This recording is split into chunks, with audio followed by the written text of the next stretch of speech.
There is a lot of ways to research reptile care, but it's the best ways that matter on how we, beginner reptile owners and advanced reptile owners, can research reptile care effectively and efficiently. That's what I'll be talking about in this video. Many of the ways we research reptiles nowadays are through websites, social media / Facebook groups, books and scientific study articles. Let's start with the first way to research reptiles first.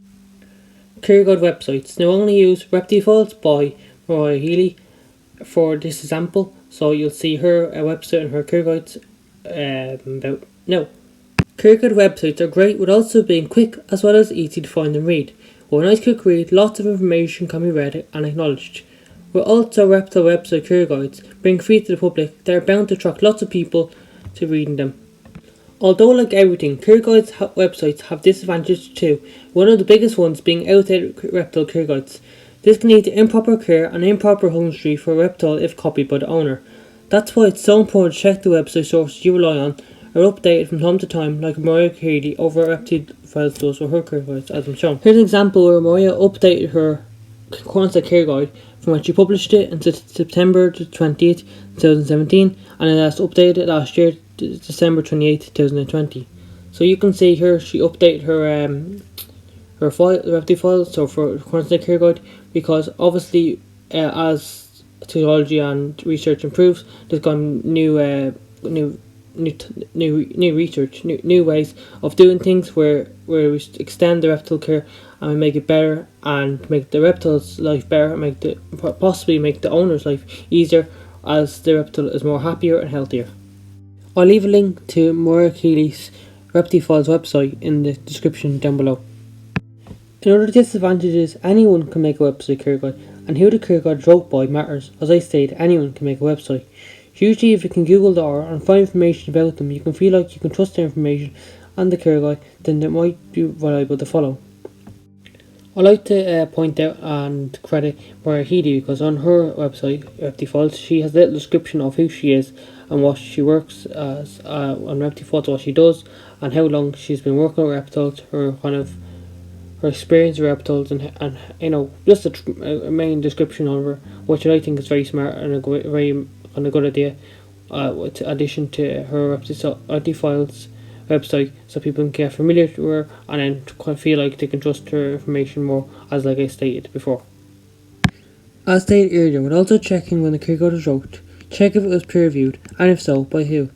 These are some of the precautions you should think of and take while reading and following information from a website care guide. Social media and Facebook reptile groups.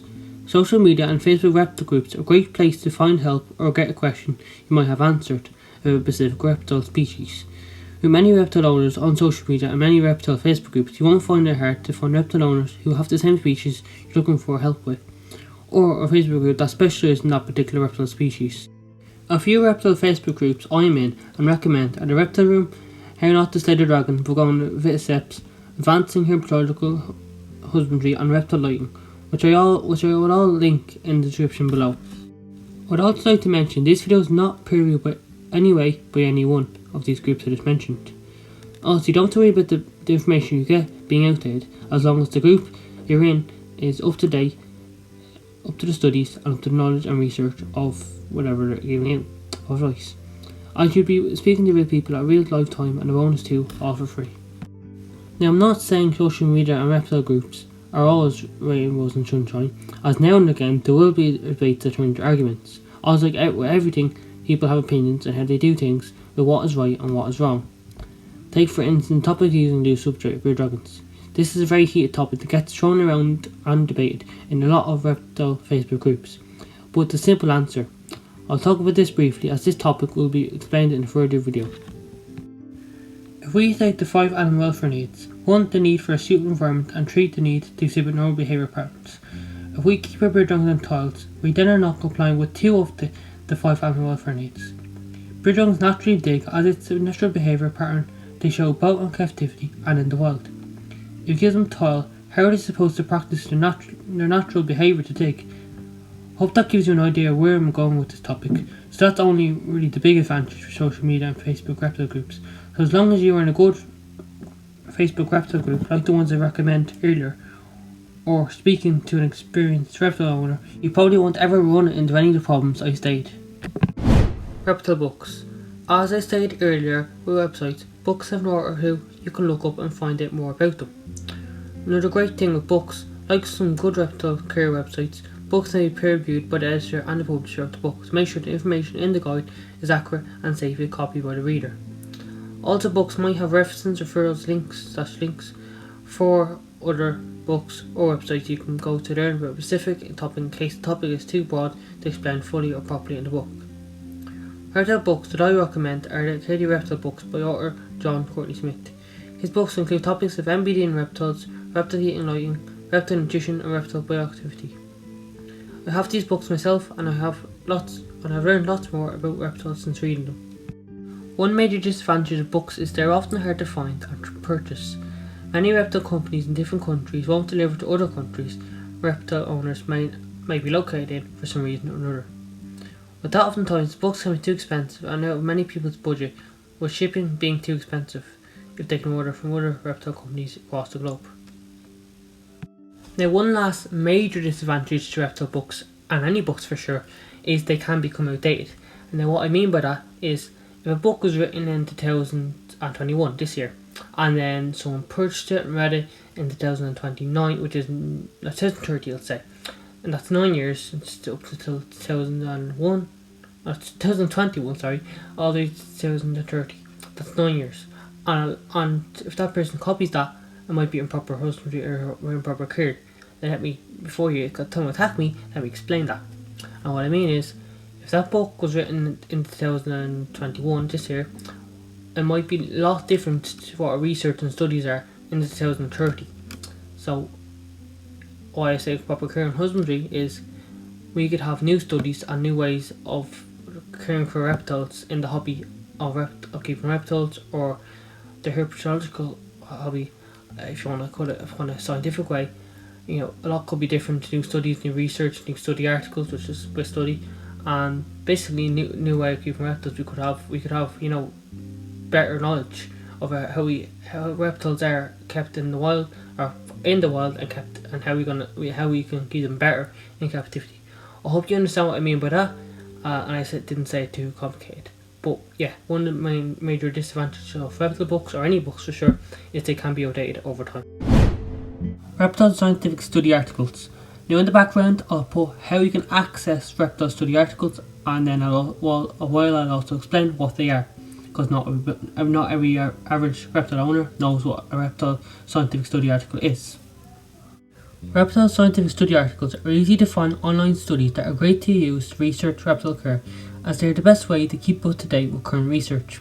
Scientific study articles are written by either herpetologists and scientists, or a graduate with a diploma or qualification in animal science care, meaning information in a scientific study article will be accurate and correct, as it would be backed up by scientific studies, like example the UV indices, temperature and humidity in Australia for brood dragon owners to implement into their care for the brood dragon. Scientific study articles are mostly peer reviewed too by other members such as herpetologists and scientists. Check and see if the information seems correct and reliable by them in the scientific study article. The last great thing I mention is that oftentimes herpetologist scientists who write scientific study articles will provide citations, references and referrals to other scientific study articles where you might find out more on a certain study or topic. Now I'll talk about the disadvantages of scientific reptile study articles. One major disadvantage most of the time that happens and discourages people from wanting to read scientific study articles are that they are sometimes locked away by a paywall with only an abstract of the study article to read as a teaser. Also, another disadvantage that might discourage people from wanting to read scientific study articles is that most of the time most of the scientific terminology is difficult to read or understand properly. While also that the same disadvantages reptile care websites and books can hold, they have. Scientific study articles can become outdated over time.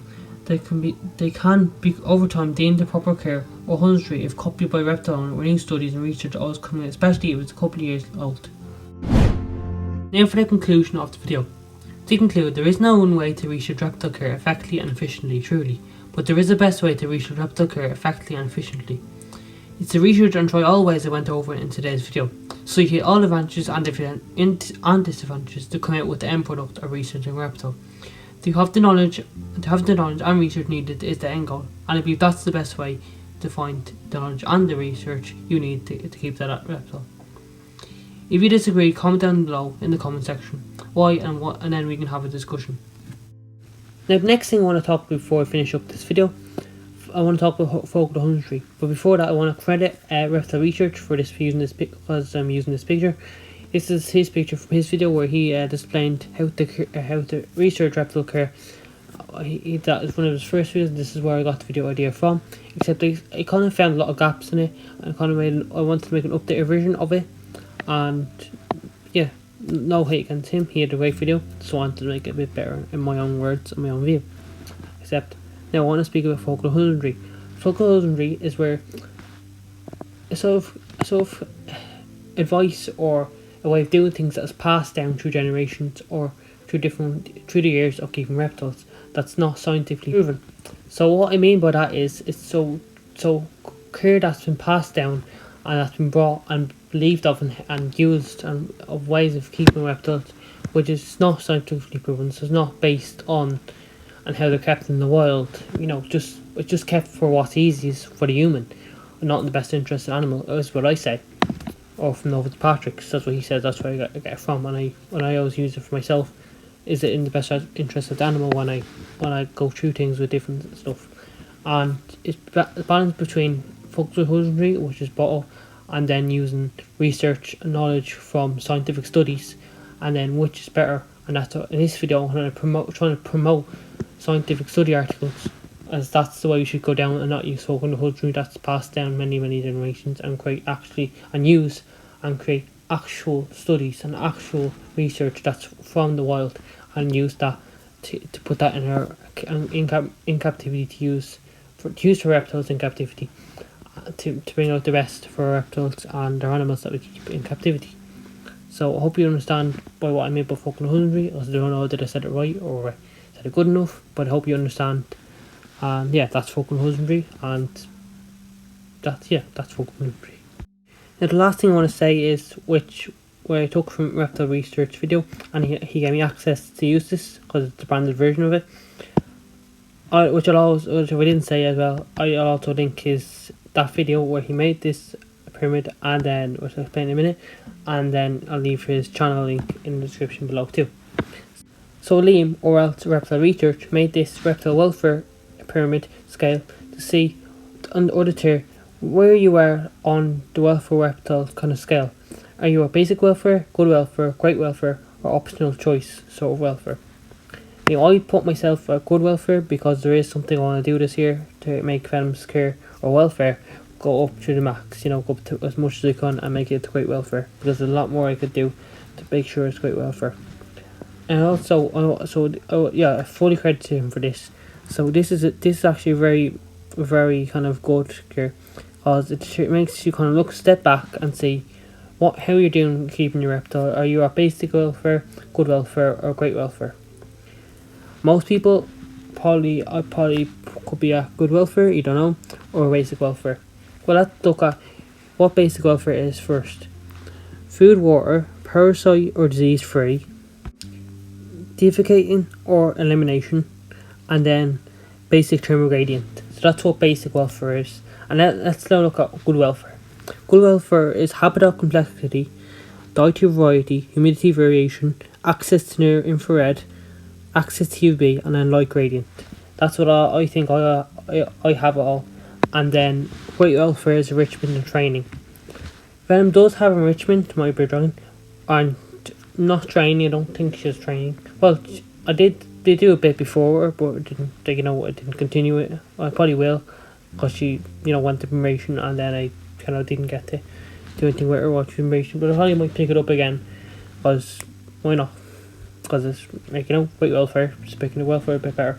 I wouldn't. Well, the reason why I won't say it full, because there'll be a full video on it, and a big surprise on it, sort of thing. But the reason why I would put myself in great welfare is because there's one thing that I'm not happy with keeping Venom, and there's one thing I definitely could do better, and that's why I kind of don't put myself for great welfare. But my question is, where would you put yourself in on the scale of Liam's or reptile researchers' reptile welfare scale or pyramid? I would love to know. So you put yourself in. Write a comment down below and tell me where are you on reptile researchers or Liam's reptile pyramid scale of reptile welfare? Because I'd really love to know and explain where are you on the reptile welfare scale of Liam's or reptile researchers pyramid scale, and explain the reason. What are you doing right, and what would you love to do more, or what could you do to improve reptile welfare? Because that's the goal of this pyramid, to make you look back and sit back and say, what can I do better? What can I move up a degree or a level by? What can I do to get there? Because I know what I could do to get to great welfare. I'm not gonna say yeah, but I might say it in the comments below. I might say it, I don't know. But for now, I want to keep it a secret. Kind of what I want to do, because it's not a happy thing. It's something that I'm wrong, and I want to do more better of it. And some people might know, some people might not. But you can try guess in the comments if you want, and if you're right, I'll tell you. But yeah, where are you on the reptile welfare scale? That's what I'd love to know. So yeah, write down in the comments below, and then we can have maybe discussion or talk about what you could do better to kind of go up a degree or up a level of the reptile welfare scale, or how do you make your reptile welfare better, or animal welfare better, if you want to say.